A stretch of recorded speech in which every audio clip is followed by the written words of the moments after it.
नमस्कार, बहुत स्वागत है आपका जोहार झारखंड के इस बुलेटिन में। आपके साथ मैं हूं सोनाली सिंह। बुलेटिन की शुरुआत बड़ी खबर के साथ करते हैं। कैश कांड में सुनवाई पर इस वक्त बड़ी खबर सामने आ रही है।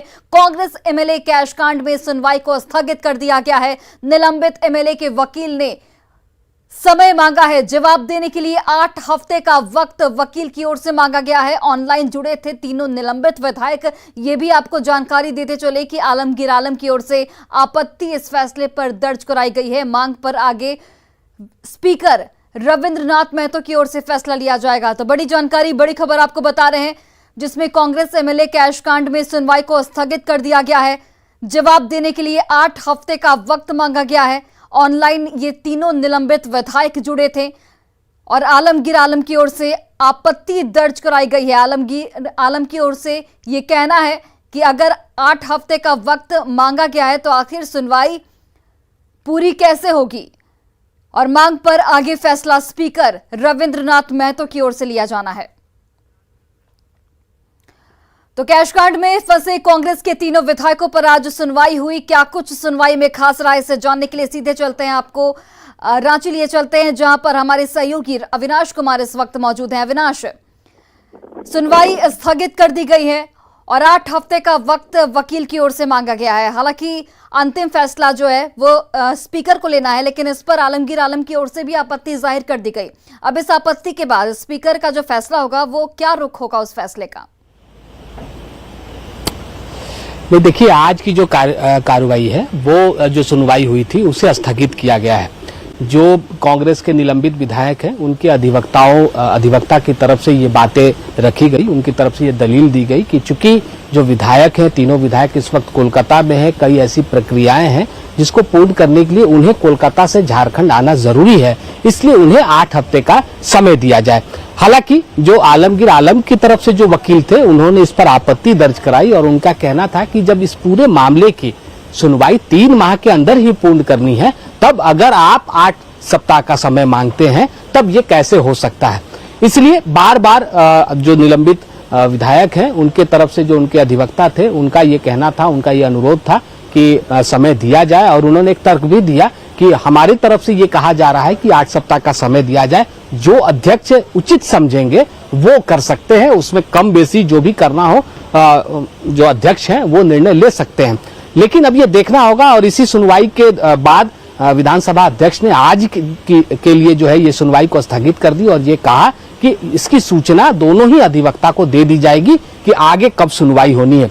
लेकिन इस बीच जो सबसे महत्वपूर्ण बात रही कि वीसी के जरिए तीनों ही विधायक जुड़े थे। आपको याद होगा कि पिछली बार इसी बात को लेकर विधानसभा अध्यक्ष ने नाराजगी जताई थी, जब विधायकों की तरफ से ये कहा गया था कि उनके पास फोन नहीं है, उनके पास इंटरनेट की सुविधा नहीं है, इसलिए वो जुड़ नहीं पा रहे हैं। तब विधानसभा अध्यक्ष ने ये कहा था कि हर हाल में 7 सितंबर को उनको अपना पक्ष रखना है, या फिर वो अधिवक्ता के माध्यम से रखें या वो खुद उपस्थित रहें। यहाँ आज जो देखने को मिला, अधिवक्ता भी उपस्थित थे ऑनलाइन और तीनों विधायक भी उपस्थित थे।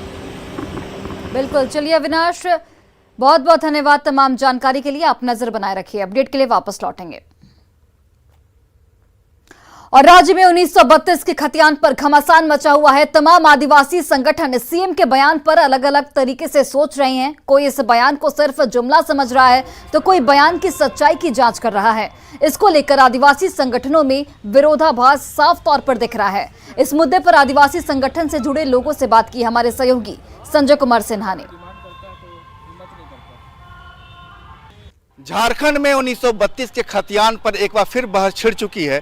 5 सितंबर को मुख्यमंत्री हेमंत सोरेन ने सदन में कहा था कि 1932 के खतियान पर वे आगे बढ़ रहे हैं। मतलब तमाम उसके बाद से आदिवासी संगठनों के बीच एक बहस छिड़ गई कि 1932 से क्या 1932 के अलावा हम और दूसरे साल का जिक्र क्यों नहीं कर सकते? क्या 1932 महज एक जुमला है या उसी को जमीनी हकीकत भी है? तमाम चीज़ों को हम जानेंगे। हमारे साथ यहाँ पर आदिवासी संगठन के बड़े नेता हैं, हम उनसे समझेंगे। सबसे पहले हम डॉक्टर कर्मा उरांव के पास आएंगे, जिनकी एक अपनी पहचान रही है, चीज़ों को मुखर तरीके से रखते भी रहें। सर, एक बात जो आई है 1932 की कि हम 1932 से खतियान पर आगे बढ़ेंगे, तो क्या इसी को जमीनी सच्चाई है या महज एक जुमला है? ये ज़मीनी सच्चाई है। 1932 का खतियान जो है ऑथेंटिक सर्वे है और आज भी ऑपरेशन में है। लेकिन झारखंड के माने बड़े हिस्से में इसका सर्वे हुआ था। उसके बाद 1966 तक हुआ सर्वे, इसलिए वो रिकॉर्ड भी ऑथेंटिक माना जाएगा। और लगता है कि मुख्यमंत्री हेमंत सोरेन 1932 के जो बात हो रही है खतियान की, आगे बढ़ेंगे? 32 के खतियान उन्होंने बोला होगा, लेकिन उनके भाव में रहा होगा कि जितने भी सर्वे रिकॉर्ड हुए हैं, जब हुए हैं, उनको बेस मानते होंगे, ऐसा मेरा विश्वास है। आपको लगता है कि सरकार 1932 के खतियान के आधार पर नियोजन नीति को लाने का प्रयास करी? क्या आदिवासी संगठनों को 1932 सर्वमान्य है? देखिए, 1932 ही क्यों, 1908 में हुआ है सर्वे, 1965 में हुआ है सर्वे। तो मैं चाहता हूं कि 1932 का ध्यान देते हुए, क्योंकि खतियान नीति आधारित है, हम चाहते हैं कि अंतिम सर्वे जितने हुए हैं उसके आधार पर भी स्थानीय नियोजन नीति बनना चाहिए। क्योंकि देखिए, सरकार जो है कभी भी न खतियान पर बहस की है और न संस्कृति पर बहस की है, न भाषा पर की है। किसी ये मुद्दे को लेकर के स्थानीय नियोजन नीति या कहना है कि समावेशी होना चाहिए। बिल्कुल समावेशी होना चाहिए, लेकिन खतियान के आधार पर होना चाहिए। चलिए, खतियान के आधार पर होना चाहिए, ये एक तरीके से जिद भी है कि ये जो बात आ रही है 32 की, पहले भी सर्वे हुआ, नियोजन नीति उसी पर बनाने की बात हो रही है। आप कितना इत्तेफाक रखते हैं? देखिए, अब देखिए, भारत सरकार का जो गाइडलाइन है उसमें स्पष्ट कर दिया गया है कि जो व्यक्ति विशेष है वो जगह विशेष और भूमि विशेष से संबंधित है। तो जब हमारा राज्य जब बना तो अंतिम सर्वे के आधार पे ही यहाँ का जो नागरिक है उसका मूल्यांकन होनी चाहिए और स्थानीय नीति और नियोजन नीति बननी चाहिए। स्थानीय नीति बनाना होगा सरकार को, मांग यही है। लेकिन एक विरोधाभास भी है इसमें कि कुछ लोग ये कर रहे हैं कि 32 को ही कट ऑफ मार्क्स रखा जाए खतियान के मामले में। लेकिन कुछ का कहना है कि सर्वे उससे पहले भी हुआ है, अलग अलग जिलों में सर्वे हुआ है, लिहाजा एक ही 1932 क्यों? मतलब सवाल है कि अभी भी संगठनों के बीच में, आदिवासी संगठनों के बीच में 1932 के नाम पर 36 जरूर है। संजय कुमार सिन्हा, न्यूज़ 18, रांची। और बड़ी खबर आपको दुमका से बताते चले, जहां पर दुमका में नगर थाना क्षेत्र के न्यू बांधपाड़ा में एक नाबालिग का पेड़ से लटकता शव बरामद किया गया है। मृतक 10वीं का छात्र था और सुबह में घर से नाश्ता करके निकला था। घर पहुंचने में देर होने पर जब परिजनों ने उसकी खोजबीन की तो उसका शव पेड़ से झूलता मिला। परिजनों ने नाबालिग की हत्या का आरोप लगाया है, क्योंकि मृतक के दोनों पैर पूरी तरह से जमीन पर सटे हुए थे। ऐसे में आशंका जाहिर की जा रही है कि किसी ने उसकी हत्या कर उसे आत्महत्या का रूप देने की कोशिश की है। वहीं पुलिस ने फिलहाल शव को कब्जे में ले लिया है और मौत की वजह की जांच के लिए फॉरेंसिक टीम का भी सहयोग लिया जा रहा है। देखिए, हम ये बोलना चाहते हैं, देखिए इसको मार के टांग दिया गया यहाँ पे ओपन। देख रहे आप यहाँ वीडियो देख सकते हैं, आप आराम से देखिए कि नीचे पैर आपका सटा हुआ है, फांसी कोई सीन नहीं है आपका। इसको हम लोग बोल सकते हैं ओपन को फांसी मार के टांग दिया गया है, तो कुछ नहीं बोल सकते हम लोग। ऐसे में पुलिस से क्या मांग रहेगी? इससे मांग रहा जाल पता किया जाएगा, कौन कौन इसका कातिल है, उसको पकड़ा जाएगा। हम यहाँ आए, हमको सूचना मिली थाना में, इंस्पेक्टर साहब के माध्यम से आए, यहाँ देखे। यहाँ जो है न्यू बांधपाड़ा में जेल के पीछे एक लड़का फांसी लगाया हुआ है। लेकिन यहाँ आने पर देख रहे हैं कि स्थिति कुछ दूसरा है। साहब का निर्देश है, यहाँ फॉरेंसिक साइंस वाले आ रहे हैं। आने के बाद वो जांच पड़ताल करने के बाद ही लाश को छेड़छाड़ किया जाएगा। अभी इसी तरह से रखा हुआ है और कोई विशेष बात नहीं है। और वहीं गिरिडीह में अवैध शराब कारोबारियों पर उत्पाद विभाग ने बड़ी कार्रवाई की है। अवैध शराब की कालाबाजारी करने वाले गिरोह पर विभाग की टीम ने दबिश दी। वहीं शराब पेटी लोड 2 ट्रक को 2 अलग अलग जगह से छापेमारी के दौरान पकड़ा गया।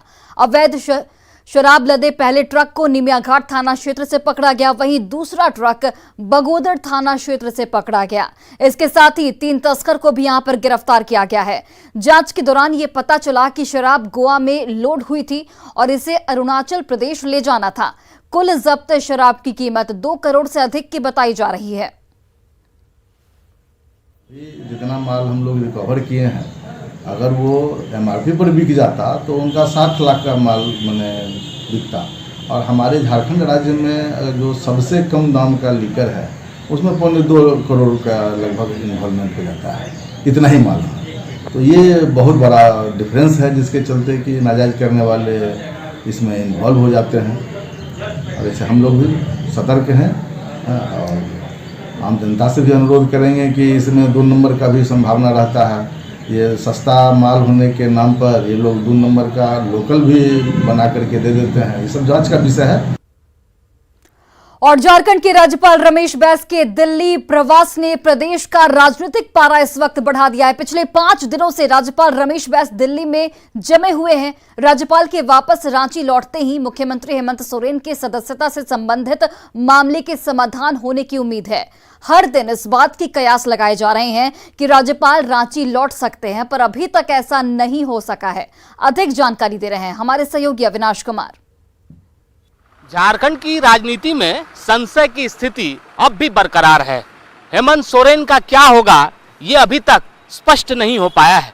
एक तरफ जहां राज्यपाल रमेश बैस 2 सितंबर से ही दिल्ली में डटे हुए हैं, वहीं आज 7 सितंबर होने के बावजूद भी ये पता नहीं लग पा रहा है कि आखिर उनकी वापसी कब होगी और उनकी वापसी के बाद हेमंत सोरेन की सदस्यता को लेकर जो चुनाव आयोग के द्वारा राय भेजी गई है राजभवन को, उससे कब सार्वजनिक किया जाएगा या फिर राजभवन के द्वारा फिर से चुनाव आयोग को अपनी राय के साथ कब भेजा जाएगा।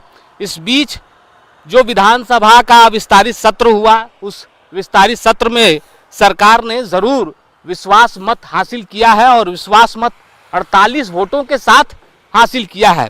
बावजूद इसके ये कहा जा रहा है कि किसी भी दिन, अगर हम आज की भी बात करें, तो राज्यपाल रमेश बैस अगर वापस दिल्ली से रांची पहुंचते हैं तो फिर से एक बार सबकी निगाहें इसी राजभवन पर टिक जाएंगी, क्योंकि यहीं से राज्य के मुख्यमंत्री हेमंत सोरेन के भाग्य का फैसला होना है। न्यूज़ 18 के लिए रांची से अविनाश कुमार। और वहीं गढ़वा जिले में वन विभाग के अधिकारी की ओर से हिंदू धर्म की भावना आहत करने और आदिवासी समुदाय के लोगों को इसके प्रति गुमराह करने का मामला सामने आया है। भंडेरिया में तैनात वन विभाग के अधिकारी कन्हैया राम तो खुद को नास्तिक बताते हैं और बाद में हिंदू धर्म की बुराई करते हैं। तो हम एक नास्तिक व्यक्ति हैं, तो नास्तिकता के तौर पर हम एक देखते हैं कि इसमें हमको अंधविश्वास दिखाई पड़ता है। अंधविश्वास दिखाई पड़ता है इसमें हमको जो जान पड़ा, हमको समझ में आया कि अंधविश्वास है। अंधविश्वास के बदौलत ही ये डरवाया जाता है, पूजा में भी डरवाया जाता है, सत्यनारायण भगवान के पूजा में भगवान के नाम पर डरवाया जाता है हमको। और गिरिडीह पुलिस ने ग्राफिक डिजाइनर रंजीत साफ की हत्या के मुख्य आरोपी जावेद अंसारी को गिरफ्तार कर लिया है। खबर के मुताबिक आरोपी ने महेश लुंडी निवासी ग्राफिक डिजाइनर रंजीत साफ की 17 दिसंबर 2020 को हत्या कर दी थी। मृतक के परिजनों की ओर से शिकायत दर्ज कराने के बाद पुलिस लगातार आरोपी की गिरफ्तारी के लिए छापेमारी कर रही थी और इसी के मद्देनजर अब फरार आरोपी को पुलिस ने गिरफ्तार कर लिया है।